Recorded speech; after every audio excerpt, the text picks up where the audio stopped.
Welcome back, everyone, to the deep dive. Ready to trade our hiking boots for ballet shoes today? Always up for a little change of pace. Me too. And you know how much I love when our deep dives take us into the world of art and performance? Oh, absolutely. And ballet is about as elegant as it gets. I mean, Yeah. talk about discipline, artistry, it's all there. Right. So we're diving into Ballet Illustrated mastering techniques and vocabulary today. I've got my metaphorical notebook open and pen ready. And I'm ready to channel my inner dancer. Love it. Though I have to admit, my knowledge of ballet starts and ends with the Nutcracker and maybe a few episodes of Dancing with the Stars. Hey, that's a good starting point. But seriously, there's so much more to it. It's like Right. what they say, right? Ballet is the foundation for so many other dance styles. Okay, you've convinced me. No more jokes at ballet's expense. Let's get serious. Where do we even begin with something so intricate? Well, like any good structure, you start with the foundation, right? In ballet, it's all about the five fundamental foot positions. Ah, the building blocks. I remember reading about these in the book. Sounds simple enough, right? They might seem that way, but trust me, these positions are the key to everything. It's about creating those long, beautiful lines, achieving that signature ballet aesthetic. Okay, walk me through it. Pretend I'm in my very first ballet class. What's the first thing I need to master? All right, so picture this. You're standing tall, heels together, toes pointing outwards, forming a V shape with your feet, Got it, like a human protractor. kind of. And that's first position. It's all about that turnout, rotating your legs outward from the hips. Turnout, right? It sounds easy, but I'm already feeling my muscles protesting a bit. Exactly. It takes incredible strength and flexibility. Now slide those feet apart, maintaining the turnout so you're about hip width apart, suited those toes pointing out. Okay, so it's like first position, but wider. You got it. That's second position. And it's amazing how such a subtle shift can change your whole stance. Right. Suddenly I feel so That- elongated. That's the ballet magic. Now, third position, we're bringing one foot in front of the other, heel to arch, maintaining that gorgeous turnout. Okay, starting to feel a little more ballerina-esque now. See, we're getting there. Now, for fourth position, step one foot in front of the other again, but this time the feet are apart, about 1 foot's length between them. The heel of your front foot should line up with the toes of your back foot. My brain's doing a little dance just trying to picture that one. I know, it takes a minute to visualize, but trust me, once you get it, it just clicks. And now for the grand finale of our foot positions, fifth position. Bring those feet together, one in front of the other, heel to toe, toe to heel. This one requires maximum turnout, and it's definitely the most challenging of the five. I can only imagine. And I thought standing with my feet together was easy. Oh, in ballet, nothing is as easy as it looks. Yeah, But that's part of the beauty, right? The precision, the control. absolutely. And even just talking about these positions, I feel a little more poised, a little more graceful. Maybe ballet is contagious after all. Maybe it is. Or Okay. maybe it's just the power of visualization. Either way, we've only just scratched the surface of the wonderful world of ballet. Okay, wow. My feet are already tired just thinking about all of those positions. You and me both. And we haven't even gotten to the movements yet. Well, that's what I was thinking. The book also talks about plié, relevé, tendu. These terms, I feel like I need a pronunciation lesson just to get started. Oh yeah, ballet vocabulary can definitely sound a bit like a secret language at first. Totally. But come on, give me a crash course. Like, what's a plié? Is that like a squat? It's related for sure, but way more graceful than a squat. Mm. Imagine bending your knees, keeping that back straight, and engaging your core. It's all about that smooth, controlled movement. Smooth and controlled, got it. I'm sensing a theme here in the ballet world. There's a reason for it.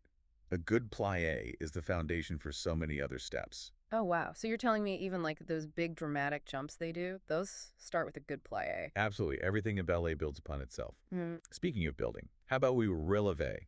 Ooh, yes, relevé. Okay, so that sounds a little fancier, a little more uplifting, if you know what I mean. Exactly. It's all about lifting those heels off the ground, coming up onto the balls of your feet. Graceful, light, elegant. And that starts with a strong plie, right? You got it, see? It all connects. This is fascinating. Okay, one more term. Tendu. You're right on the money. Picture this. You're extending your leg, brushing your foot along the floor, pointing your toes. Sounds almost simple. Don't let it fool you. Tendu requires so much control and precision. It's deceptively challenging. I'm sensing another theme. Deceptive challenge. Ha. Right. Yeah. But that's ballet in a nutshell. It's all about making the difficult look effortless. And I'm guessing those amazing jumps we were talking about, they're not exactly effortless, are they? Definitely not.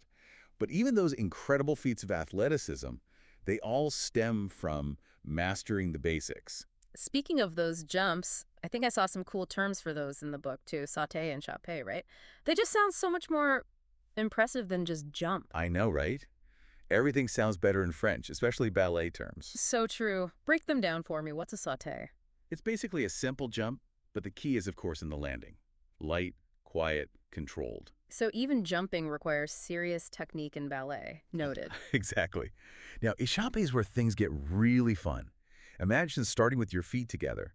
Then as you jump, you gracefully slide them apart, landing in a wider stance. Ooh, I love that. Uh, So elegant, even midair. and then you jump again, bringing your feet back together. It's that beautiful flow between closed and open positions.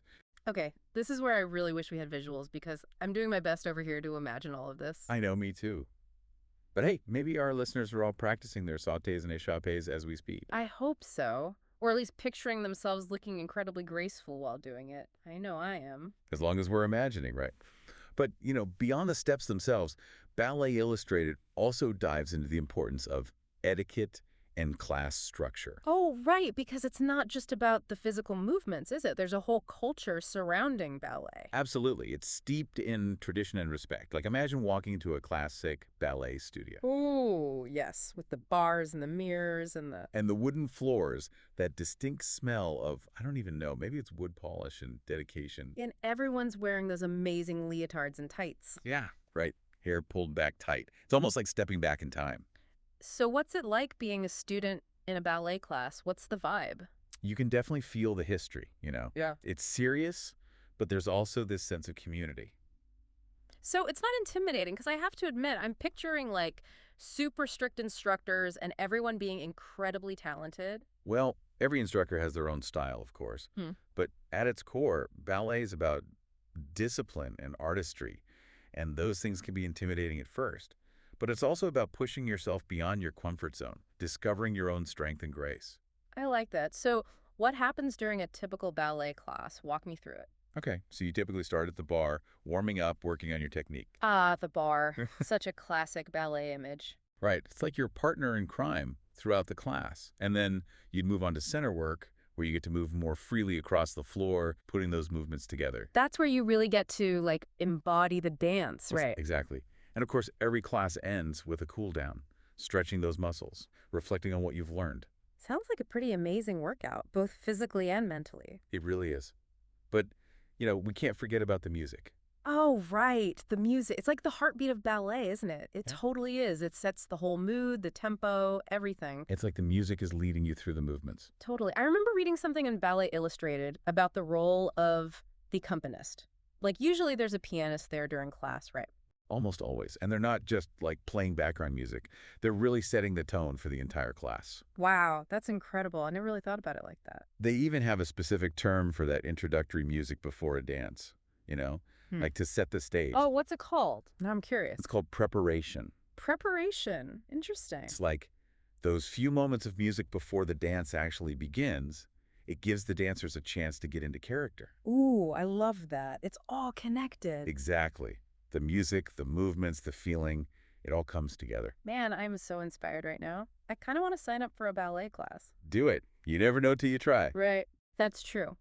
But for those of us who might not be ready to don the leotard and tights just yet, is there a way to, keep learning about this world from afar? I think the book mentioned some other resources. It does. If you really want to nerd out on ballet technique, Basic Principles of Classical Ballet by Agrippina Vaganova is a classic. Okay, making a note of that. What about you? Any favorite ballet resources you always recommend?